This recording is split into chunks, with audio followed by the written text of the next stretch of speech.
All right, if there are not any questions, then we'll start today's discussion. What we're going to do today is we will finish up with chapter 17, and then we'll get into a little bit of chapter 18. So both PowerPoint slides that I'm going to use today are both posted on Google Classroom.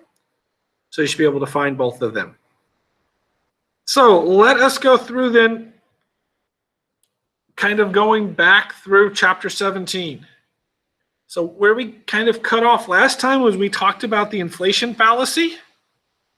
We talked about what happens with wages and CPI. So you can find lots of historical data for the United States on something that's called the FRED database. It's a Federal Reserve database, and it has lots of historical statistics for U.S. economy. So you just type in the FRED database and it will send you there. And what you can do is you can find lots of interesting historical variables, and you can see how things have changed over time. So this is just an example from there. And what you notice when we talk about the inflation fallacy is that wages and CPI mostly move together here. So if you look at it, there's very rarely much of a difference between the two. So when wages go up, so does CPI. So that's kind of what the inflation fallacy says. That wages and nominal wages and CPI move together. What we talked a bit about before is that just because they move together, I don't necessarily think my wage went up just because of inflation. It went up because I think I'm great. In reality, a lot of the times the nominal wage moves very similar to the CPI, and that's kind of what that graph shows you about the inflation fallacy. So let's get into the actual cost of inflation. So when economists talk about inflation, remember it's going to be a tax on the holders of money.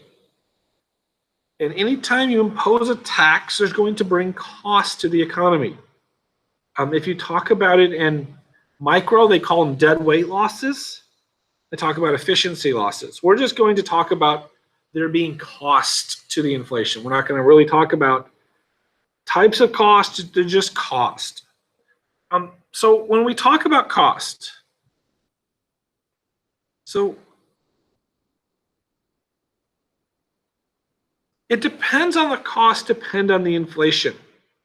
So if inflation is small, okay, usually we'll call it low or medium, anything under 2%. Most of the time, the costs are very, very small, if any.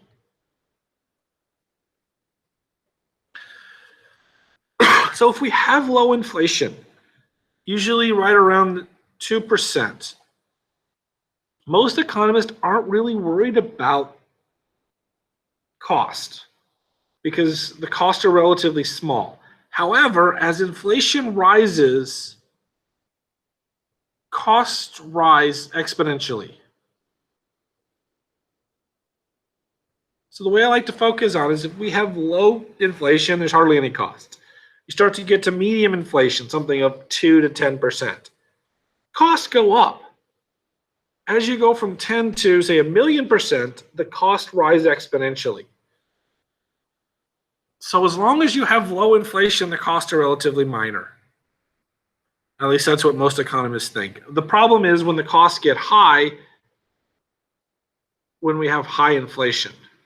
So we're going to talk here about situations where there is high inflation. A lot of times it's difficult for students to relate to these ideas because we've lived in a period of low inflation in the United States for a long period of time.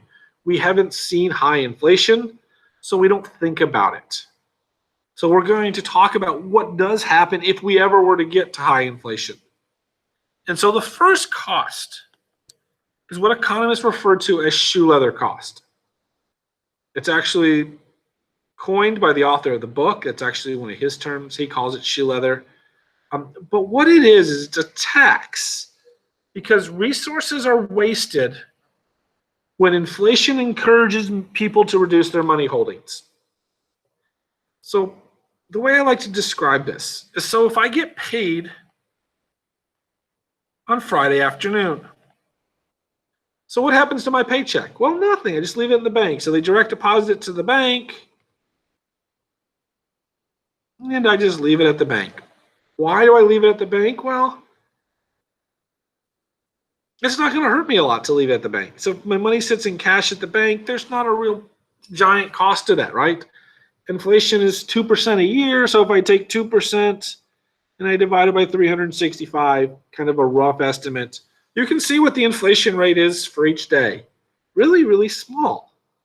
And because it's really, really small, I'm willing to pay that cost to sacrifice for savings.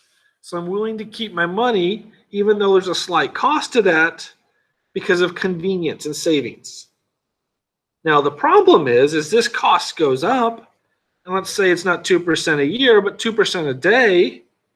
Well, then when I would get paid on Friday, I would run to the grocery store and turn all of my money into actual items. Right? I would go and buy my groceries because it would be 2% cheaper to buy them on Friday than Saturday. And Sunday would be at 4% higher. Roughly, it's not quite that way. And then Monday would be 6%. So I would lose 6% of my savings by sitting on my money from Friday to Monday when it was 2% a day rather than 2% a year. So because of this high inflation, what happens then is people run around town buying up all their groceries, hence the term shoe leather. So I waste a lot of resources running around trying to reduce my money holdings because that's not done costlessly. I just can't magically take money and turn it into something that's not. There's a cost to that. And they can be substantial when there is high levels of inflation.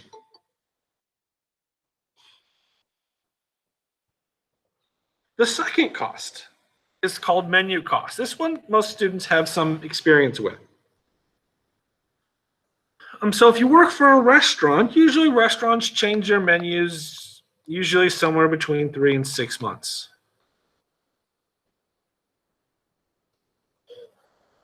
So what restaurants do is they print new menus. Well, why do they print new menus? Well, they usually have to change their prices. So every time a restaurant has to change their price, they have to print a new menu. And menus aren't cheap, or they're not free.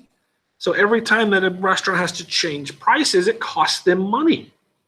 So there's a cost of changing prices. This is what we refer to as menu cost.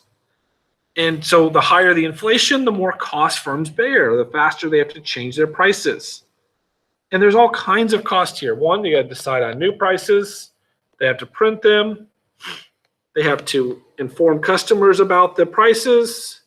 And then they have to deal with annoyances over changes. Just because you change your price doesn't mean customers always accept it right away, even with inflation. So there's this cost to the business when prices continuously change. So based on your business is you're going to base what kind of menu you use. So if you kind of think about a gas station, right, they have menus that can be changed relatively cheaply. Right, they have usually computerized screens that tell you the price of gas. So all it takes is some individual to type in the computer the change in price. But because it changes frequently, they also have to spend money setting up the infrastructure, buying the sign, hooking the computer up to the sign, having a computer that works with that sign. All of those infrastructures are part of the menu cost. Sometimes if you go to a seafood restaurant, they may not have a printed out menu, and sometimes, at least they still use them today, is they use a chalkboard. Why do they use a chalkboard? Because it's easy to erase the price, and put a new one back. So they use chalkboards. So as a business, they constantly have to be worried about how do I change my prices? And when I change my prices, what is the cost? Right? Supermarkets that change their prices,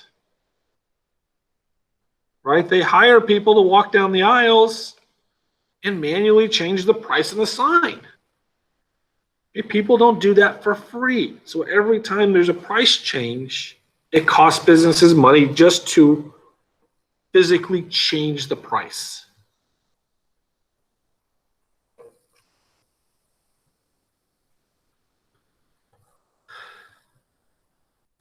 Third one. So the third and the fourth one are kind of similar, and they involve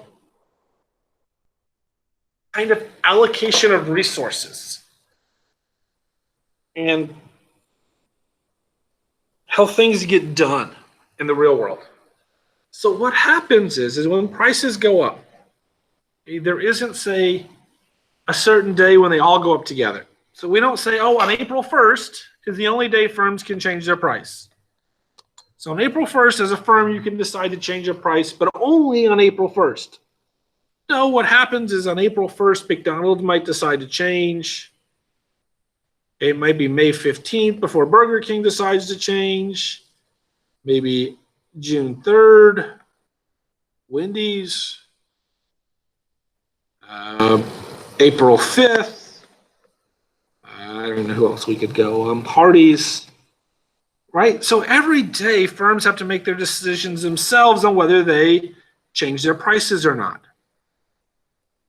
And remember, what we care about is not necessarily what the price is, but what am I giving up to get that? And so what I make my decision is I look at, well, what does one apple get me compared to oranges? So today, one apple is worth 2 oranges. Well, the price of apple went to $2. That means an apple is now worth 4 oranges. Well, because the apple people changed their price first, what happens is I over allocate or I buy too many oranges because the orange prices haven't changed as fast or take longer to change.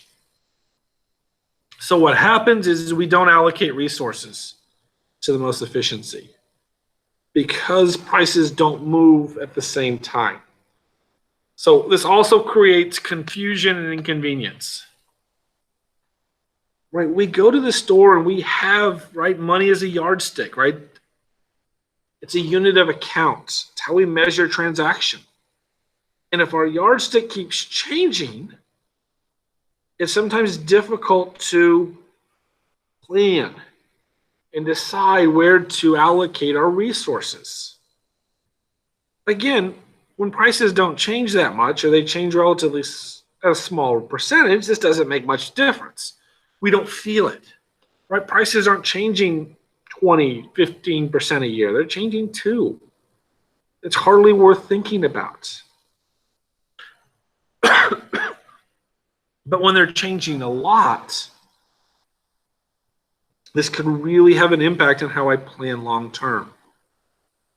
And how do I decide when to buy things, when to save, when not to purchase? All of those become an issue when prices and my yardstick keeps changing.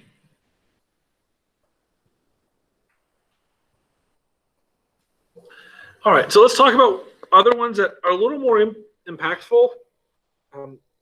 And ones that I'm really passionate about, and that's inflation-induced tax distortions. So how does this one work? So as governments create inflation, right? So as I create inflation, that causes nominal income to grow. Right? So as we have more inflation, nominal income grows. And the more inflation I have, the faster it grows in real income. However, the government taxes me not on real returns, but on nominal returns. So I get taxed on nominal returns. So what it causes is it causes an overtaxation. It causes people to pay more taxes when their real incomes don't increase. So an example here. So we kind of talked about it before. So let's say I save my money into a stock. So I saved my money into Tesla. And I saved it into $400. And a year later, I sold Tesla for $800. So my return would be 800 minus 400 divided by 400 times 100. So that means I doubled my money. Returns 100%. Is that a nominal return or is that a real return?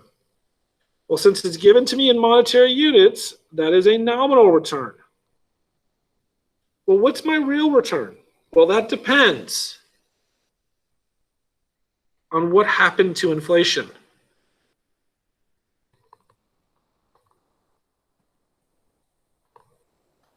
So let's just go for simplicity. Inflation was 100% this year. Yes, I know that's unrealistic, but that's what we're going to do. So what's my real return?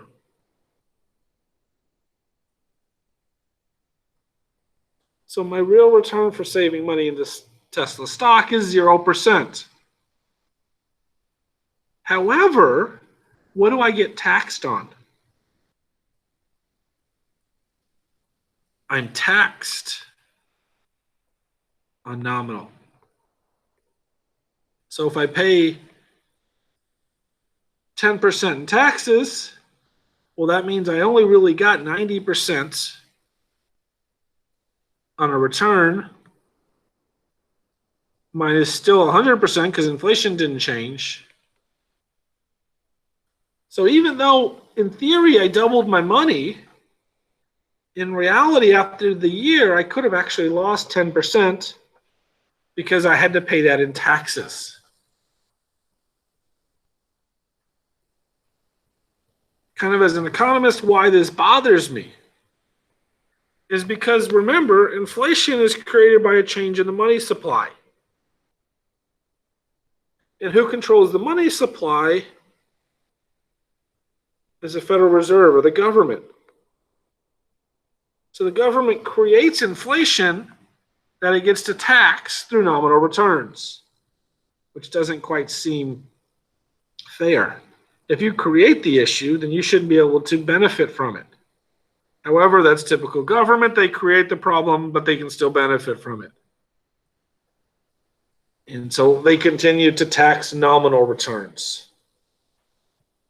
My goal is I'm hoping someday, somewhere, some politician will stop taxing nominal gains and will tax real gains.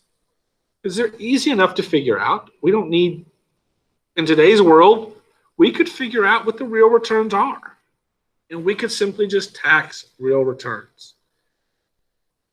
That's still my goal in life and what I hope to happen, but I'm not sure it'll ever get there. But that's my econ goal in life, is I want to have a politician that'll tax real gains, not nominal.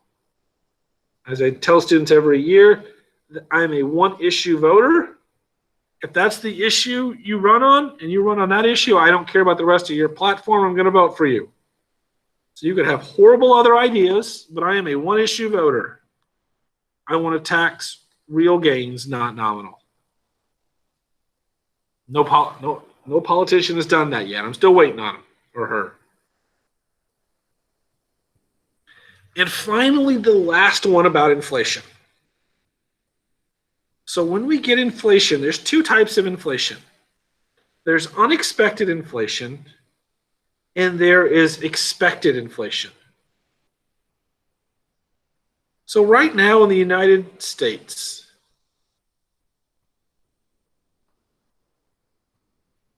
we have expected inflation of about 2%.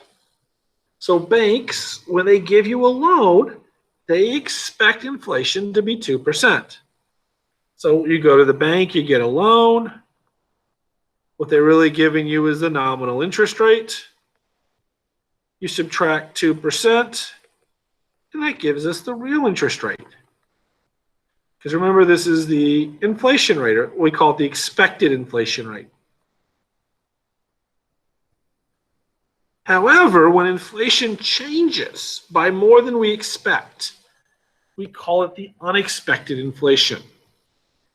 And when we get unexpected inflation, or inflation changes without changes in the nominal interest rate, what happens is it redistributes wealth. And it does it among the population, and it's not based on merit or need. It's done by the government to arbitrarily, that's the term arbitrarily, redistribute wealth. And it redistributes it among debtors or creditors based on what happens. So if the expected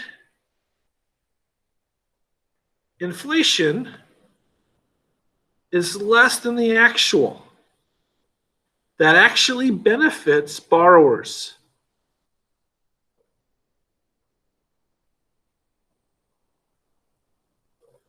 Well, because the bank was telling me it's going to give me 5%.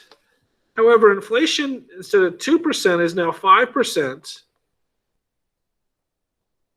That means I didn't pay the bank back any real interest. I gave the bank back their money adjusted for inflation, which isn't a good deal for the bank, right? Because before, at 2%, the bank was making a 3% return. So when we get inflation and we get actual inflation, that changes our views of expected inflation. And this is usually going to be seen in the nominal interest rate, and that's seen years out in advance. If you pay attention to the stock market, they're talking about that. And where you hear this is you hear it, and sometimes you listen, if you listen to the stock market, they're talking about 10-year rates rising. That means banks or people who are lending money are raising their 10-year rate. And why are they changing this rate? Well, because they want to keep their real return the same. But this number here is changing. What they expect inflation to be in the future will change. And as interest rates rise, you'll see the stock market decline. So those of you who are paying attention to the stock market, that's what we typically see when we see interest rates rise. However, just because we have inflation doesn't mean deflation is any better. In fact, it might be worse.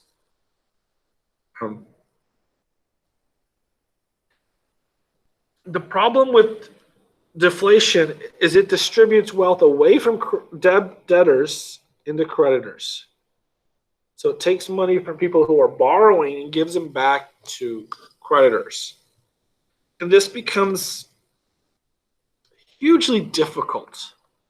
And we'll talk about an example here. So there's an example of a children's book that talks about money growth and inflation.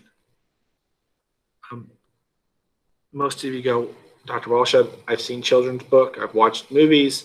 I have never seen a discussion of money growth and inflation. Well, it's kind of an allegory. And the one we like to talk about, at least in ECON, is there's a book, most of you probably have seen the movie, called The Wizard of Oz. And what The Wizard of Oz does is it talks about money growth and inflation. You probably didn't know that. So remember at the beginning of the chapter, I talked about the 1880s and 1890s as a period of deflation. Right? So remember we talked about that was a deflationary period in the U.S. history. Well, why was it deflationary? Well, because remember, M times V equals P times Y. So in the 1880s, money supply in the United States was based on gold. So based on how much gold you had, that determines your money supply. So remember, velocity is constant. And if we don't change our gold supply, money will become constant. So if GDP grows because we become more productive, What does that mean must happen to prices? Well, that means prices fall. So this is what we saw in the 1880s and 1890s. We saw this falling price level. So there was this political debate about what to do with the money supply. And this author wrote a children's story, sometimes referred to as an allegory, about what we should do as a country to solve our problems. So, like any good book, the characters have more meaning than just the characters. So it's telling a bigger story. So you can go through and look at the characters. Right? So look at Dorothy. She's from the middle of the country. She's from Kansas. She represents America. Right? She's told to follow a yellow brick road. Right? That's the gold standard that we're on. Right? She meets characters along the way who are suffering. Right? Scarecrow, which are farmers. Why are farmers suffering? Well, farmers often take out mortgages. Right? So anytime you go to the bank, they tell you how much you owe each month. So I owe the bank $600 each month. Well, if prices are falling, especially as farmers, their crop prices are falling, well, what that means is they have to sell more and more crops to make their mortgage payment. And what happens in a period of deflation is that becomes more and more difficult. So if they borrowed money before the deflationary period, they're really going to struggle in paying their money back. We have the Tin Man with their industrial workers, which are kind of under the same situation of trying to buy houses at the time. And finally, we have the leader of this movement.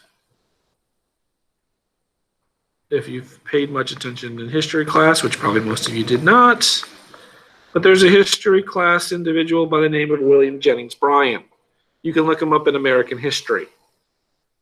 If we had a little more time, I'd get into it a little bit more, but he's a very famous historical figure. Most of you probably slept through that part of U.S. history because it's 1880s to 1890s, which is pretty boring. There's no real wars.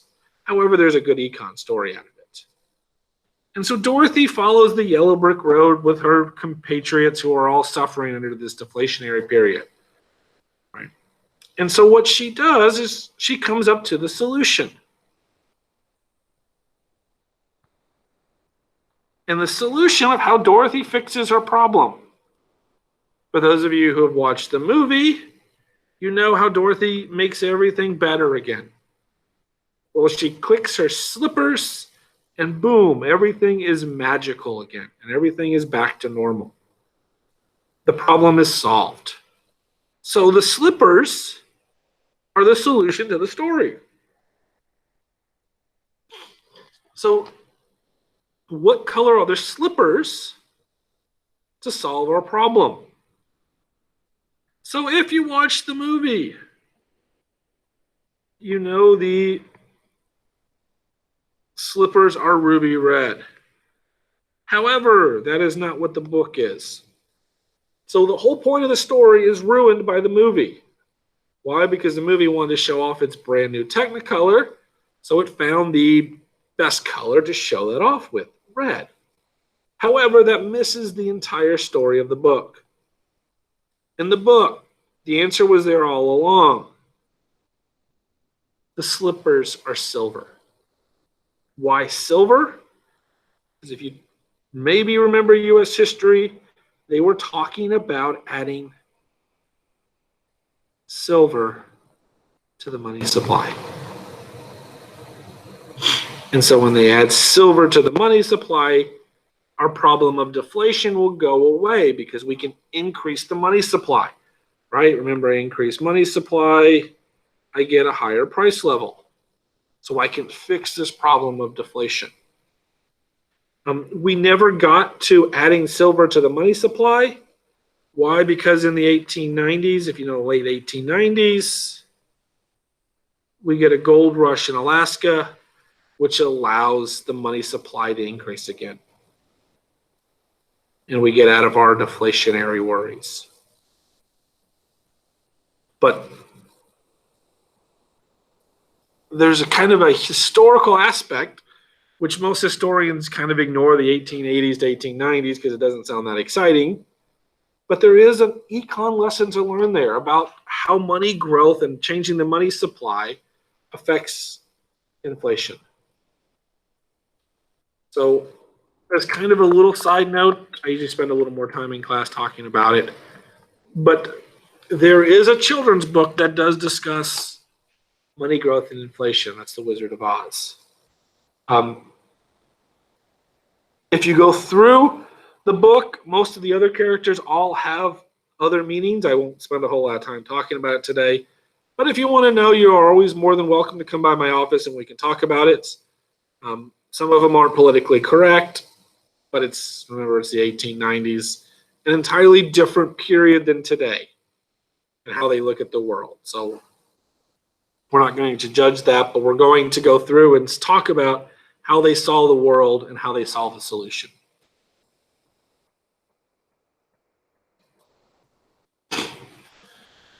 So this kind of go through each of these slides and go through kind of what I should have gotten out of the chapter. Remember, this is what the chapter in the nutshell does, is it talks about